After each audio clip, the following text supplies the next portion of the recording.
भाई मुझसे कल रिलैप्स हो गया, जिस वजह से आज मैं बहुत ज्यादा डीमोटिवेटेड सा फील कर रहा हूँ। मैं अपनी नो फैब जर्नी के 67th डे में था। अब बहुत बुरा फील हो रहा है।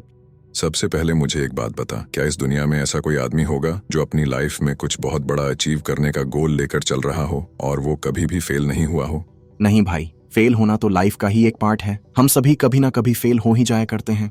सेम चीज जब तू नोफैप या सीमेन रिटेंशन कर रहा होता है तो वहां पर भी एप्लीकेबल होती है। अपनी अर्जेस और पीएमओ एडिक्शन से खुद को फ्री करना भी बहुत बड़ा अचीवमेंट ही है। किसी ग्रेट चीज को अचीव करने के लिए सेटबैक्स होना नॉर्मल है। जो भी लोग सीमेन रिटेंशन करते हैं वो रिलैप्स करते हैं। ये रिलैप्सेस भी प्रोसेस का ही एक पार्ट है। इवन मैंने भी स्टार्टिंग में बहुत बार रिलैप्स किया था, लेकिन समय के साथ साथ रिलैप्स करने की फ्रीक्वेंसी कम होती गई और मैं अभी ऐसी पोजीशन में हूँ कि अब मैंने अपने ऊपर पूरा कंट्रोल कर लिया है। रिलैप्स होने के बाद भी तू एक लंबी प्रोग्रेस कर सकता है। अब अपना फोकस इस बारे में लगा कि अगली स्ट्रीक को तू और भी लंबा कैसे कर सकता है। भाई क्या रिलैप्स कर देने से मेरी आज तक की सारी प्रोग्रेस खत्म हो गई है?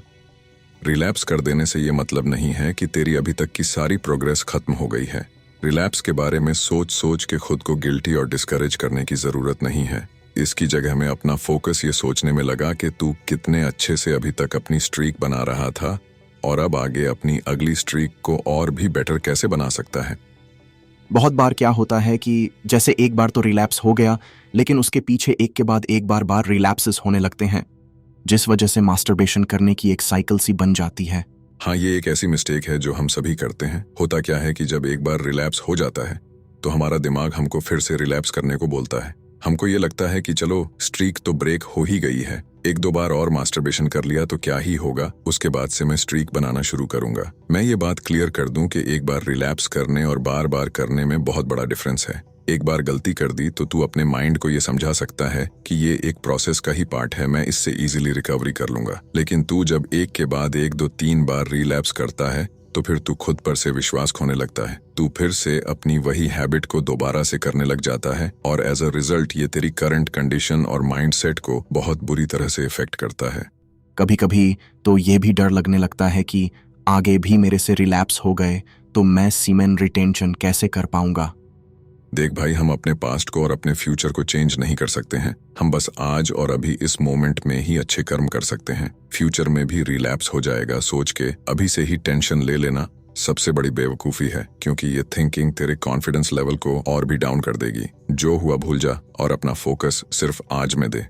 भाई, जब आपसे कभी रिलैप्स हो जाया करता था तो आप क्या किया करते थे?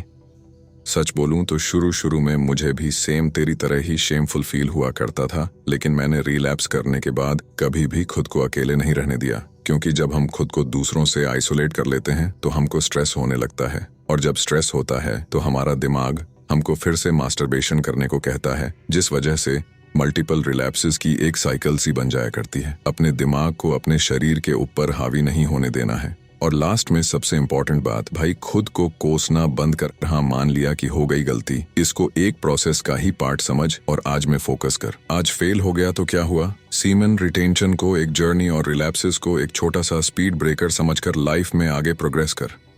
बचपन में हम लोग एक कार से खेला करते थे ना, जिसको थोड़ा पीछे खींचने से वो आगे और भी स्पीड से चला करती थी। रिलैप्स को भी ऐसे ही समझ कि तूने खुद को थोड़ा पीछे खींच लिया है, जिससे अब सीख लेकर तू आने वाली अपनी नो फैब स्ट्रीक और भी लंबी बनाएगा। Best of luck. थैंक्स भाई फॉर योर सपोर्ट।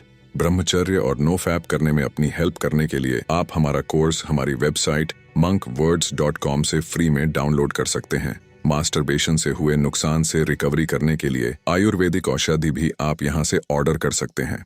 आपको वीडियो में बताई गई इन्फॉर्मेशन अच्छी लगी हो तो प्लीज चैनल को सब्सक्राइब जरूर करिए।